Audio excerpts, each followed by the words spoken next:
अब विधानसभा में प्रशांत की दहाड़ सुनने को बेकरार पूरा बिहार। जानिए कब गूंजेगी आवाज। मैं प्रशांत किशोर ईश्वर की शपथ लेता हूं कि मैं विधि द्वारा स्थापित भारत के संविधान के प्रति सच्ची श्रद्धा और निष्ठा रखूंगा।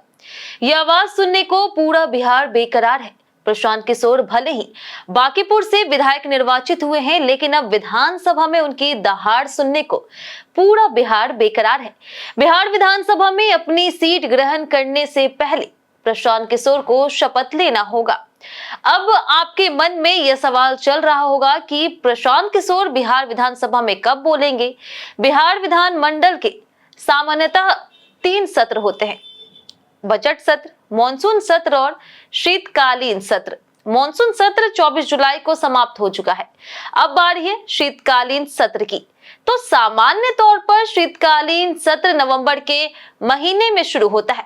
अगर कोई इमरजेंसी या फिर महत्वपूर्ण विषय पर तत्काल चर्चा या फिर निर्णय लेना होता है तो सरकार की सलाह पर विशेष सत्र बुला सकते हैं।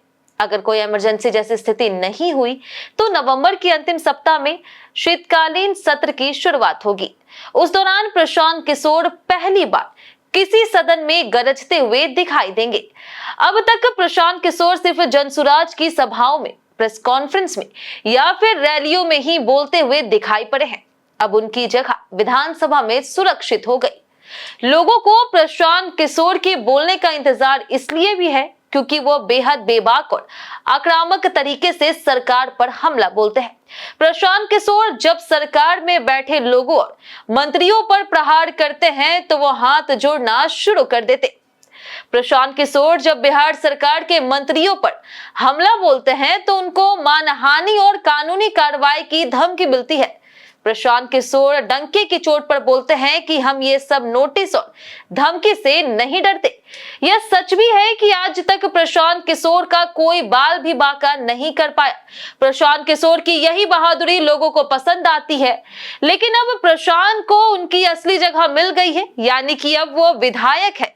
जिन मंत्रियों को वो बाहर से टारगेट किया करते थे वो सभी उनके सामने बैठे होंगे।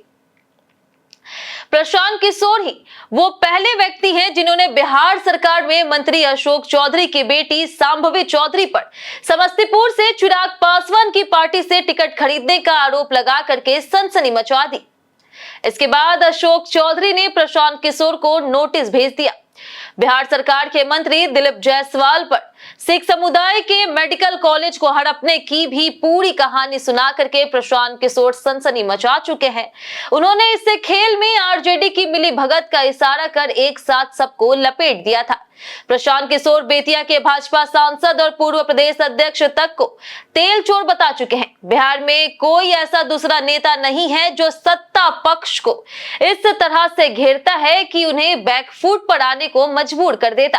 प्रशांत किशोर पूर्व स्वास्थ्य मंत्री मंगल पांडे से लेकर के लालू प्रसाद यादव और तेजस्वी यादव तक को घेरे में ले चुके हैं। तो बिहार में नए राजनीतिक युग की शुरुआत हो चुकी है। बिहार यथास्थितिवाद से बाहर निकल चुकी है। नीतीश कुमार, लालू प्रसाद यादव, सम्राट चौधरी, तेजस्वी यादव के बाद अब प्रशांत किशोर की नई धमाकेदार पारी का आनंद लीजिए।